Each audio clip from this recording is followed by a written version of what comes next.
रसूल मुकर्रम सल्लल्लाहु अलैहि वसल्लम ने फरमाया है, जिसने 10 मुहर्रम को अपने अहलो एयाल पर वुसअत की, उनके खाने पीने को फराख कर दिया, वसी कर दिया उनके दस्तरखान को, तो वो सारा साल अल्लाह रब्बुल आलमीन उन पर वुसअत रखेगा। सुफियान रावी हैं, वो कहते हैं कि हमने इसका तजर्बा भी किया है और हमने इसको ऐसा ही पाया है। मुहर्रमुल हराम की 10 तारीख को हमारे मुसलमानों के यहाँ बहुत से आमाल हैं जो बहुत एहतमाम से लोग करते हैं और उनको अल्लाह के तकर्रुब का ज़रिया समझते हैं, नेकी का काम और सवाब समझते हैं और बिल्कुल ऐन इस्लाम उनको करार दिया जाता है। उनमें से एक चीज़ है 10 मुहर्रम वाले दिन अपने घर वालों के लिए वुसअत करना, उनके खाने पीने वाली चीज़ों को वसी कर देना, उनके खाने पीने को वसी कर देना, वुसअत दे देना उन्हें, ये भी एक चीज़ है। और इसके लिए एक रिवायत भी पेश की जाती है कि रसूल मुकर्रम सल्लल्लाहु अलैहि वसल्लम ने फरमाया है, मन वस्सा अला एयालिही, जिसने 10 मुहर्रम को अपने अहलो एयाल पर वुसअत की, उनके खाने पीने को फराख कर दिया, वसी कर दिया उनके दस्तरखान को, तो वो सारा साल अल्लाह रब्बुल आलमीन उन पर वुसअत रखेगा। सुफियान रावी हैं, वो कहते हैं कि हमने इसका तजर्बा भी किया है और हमने इसको ऐसा ही पाया है। अल मुजमुल कबीर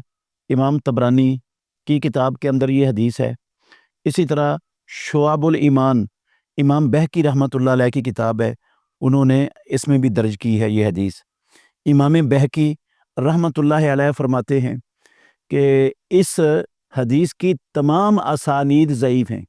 कोई एक रिवायत भी, एक सनद भी इसकी असानीद में से वो सही नहीं है और ये हदीस पाया सबूत को नहीं पहुँचती है। शेखुल इस्लाम इब्न तैमिया रहमतुल्लाह अलैह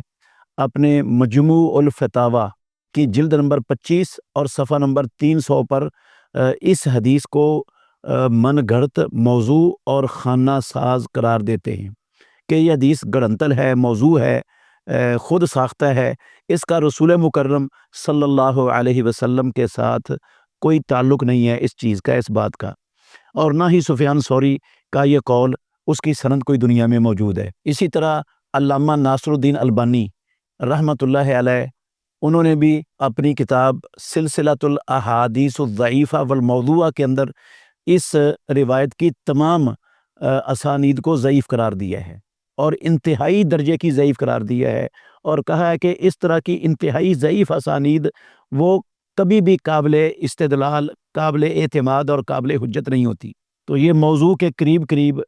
अलबानी साहब रहमतुल्लाह अलैह ने इस हदीस को करार दिया है। तो जिस हदीस की ये कैफियत है, जो मौजू है या कम अज़ कम मौजू के करीब है या इंतहाई ज़ईफ़ है, जिसका रसूल मुकर्रम सल्लल्लाहु अलैहि वसल्लम का फरमान होना साबित ही नहीं है और ना ही जो कौल सुफियान सौरी का है उसकी सनद दुनिया में कहीं सही सनद के साथ वो कौल भी मौजूद है, तो फिर हम कैसे इस बात पर एतमाद कर सकते हैं? ये कैसे इसको दुरुस्त समझा जा सकता है? अगर ये दीन होता ना, इस दिन वुसअत करना, तो ये मौजू रिवायत के अंदर ना आता, ये सही रिवायात के अंदर होता,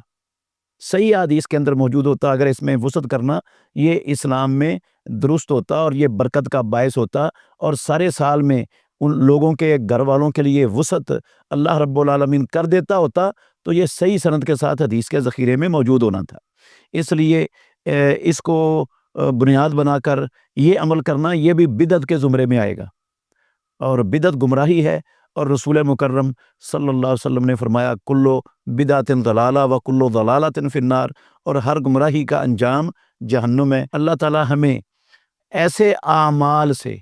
और ऐसे कामों से हमेशा बचा के रखे जो काम आसमानों वाले रब ने ना कुरान में उतारे हैं, ना अपने नबी की ज़ुबान से सिखाए हैं, ना सहाबा रिज़वानुल्लाह अलैहिम अजमाइन में से खुलफ़ाए राशिदीन ने किए, ना अशरा मुबशरा ने किए, ना बदरियों ने किए, ना बैतुर रिज़वान वालों में से किसी ने किए, और ना ही प्यारे पैगंबर के 1.5 लाख सहाबा में से किसी एक सहाबी से साबित है, बल्कि आइम्मा अरबा में से किसी इमाम ने इसको मुस्तहब तक करार नहीं दिया, उन आमाल को और उन कामों को जो 10 मुहर्रम को लोग करते हैं हमारे मुआशरे में आज मुसलमान। अल्लाह ताला सबको समझने की और अमल करने की तौफीक अता फरमाए।